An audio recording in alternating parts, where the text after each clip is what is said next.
There's a moment most entrepreneurs eventually run into that almost no one prepares you for. It doesn't happen when the business is struggling. In fact, it usually appears much later after things finally start working. Revenue becomes consistent. The system produces income more predictably than it used to. From the outside, it might even look like you've reached the stage you were pushing toward for years. And that's when a different kind of question starts forming. Not about survival, about what the business is actually becoming. I remember noticing this shift the first time my own income system began behaving like a machine instead of a series of monthly experiments. The numbers were steady enough that I could finally relax a little. Clients were coming in consistently. The structure of the work had stabilized. For a while, that stability felt like the destination. But once the relief settled, another thought started showing up quietly in the background. What exactly am I building toward now? The first real exit decision rarely appears when a business is failing. It appears when the system finally becomes valuable. That moment tends to catch people off guard because it arrives during a phase that looks successful from the outside. The income is working. The business has traction. Nothing seems broken. But internally, the nature of your decisions starts changing. Earlier in the journey, most choices are simple. You're trying to prove the system can generate income at all. Opportunities are evaluated quickly because growth itself is the priority. Every step forward feels necessary. But once the system stabilizes, the horizon widens.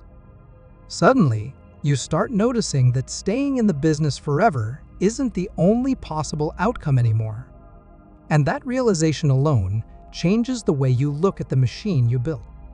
The moment your income system becomes stable, staying in it indefinitely stops being the only path forward. That doesn't mean you immediately want to exit. Most founders don't. In many cases, the business is something you still care deeply about.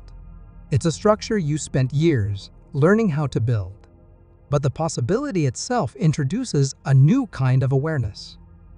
You begin noticing whether the system depends entirely on your personal involvement. You begin asking whether someone else could operate it. You start wondering what the business might actually be worth as an asset. Those questions rarely appear during the early stages of building. Early-stage entrepreneurs are focused on traction. They're trying to prove the system works. But once the machine produces stable income, the conversation shifts toward durability. I remember going through a stretch where revenue had reached a healthier baseline than it ever had before. The business was finally predictable enough that I could look ahead without worrying about every single month. At first, that felt like the finish line. But gradually it became clear that it was really the beginning of a different phase. Because once the system becomes reliable, a new kind of leverage appears. When your income system becomes stable, you gain something most entrepreneurs spend years chasing: optionality. Optionality changes the emotional relationship you have with a business. Instead of asking how to keep the system alive, you start asking what kind of system you actually want to run. Do you continue expanding it? Do you simplify it so it becomes lighter to operate? Do you design it so someone else could eventually run parts of it? Each of those paths creates a different future for the machine you built. Some entrepreneurs continue scaling aggressively, building larger organizations and expanding their reach. Others begin refining the structure so that the income remains stable without requiring constant expansion. And occasionally, someone reaches the point where transferring ownership becomes realistic. What's interesting is that the first time this idea appears, it usually feels abstract. You're not preparing to sell the business tomorrow. You're simply realizing that the machine you built now has value beyond the income it produces month to month. That's a very different kind of milestone. A business becomes truly interesting the moment it could exist without you running every part of it. That realization tends to shift how you evaluate the structure of the system. Instead of only focusing on growth, you begin paying attention to qualities that make a business durable. Is the revenue diversified? Are the processes repeatable? Does the system rely heavily on your personal judgment? Or could someone else eventually step into the operator role? These questions gradually reshape the way you build. I remember noticing that some parts of my own system were designed entirely around my personal habits. They worked well while I was operating the business every day, but they weren't particularly transferable. Recognizing that changed how I approached the next stage of development.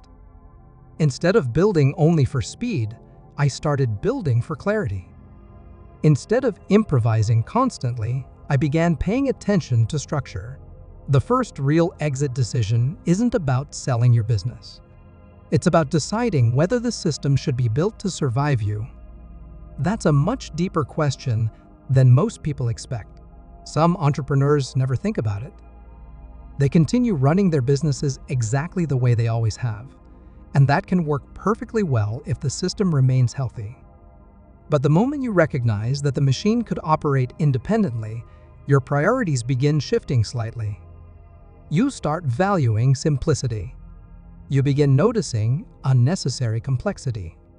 You start asking whether growth is strengthening the structure or just adding more moving parts. Interestingly, that shift doesn't usually slow the business down. If anything, it often makes growth cleaner. The system becomes easier to understand. The decisions become easier to evaluate. The machine begins behaving more like a structure and less like something that constantly needs intervention.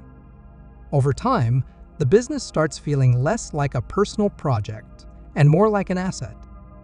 And once that happens, the concept of an exit stops being theoretical. It becomes one of several possible futures for the system you built. Some founders eventually pursue that path.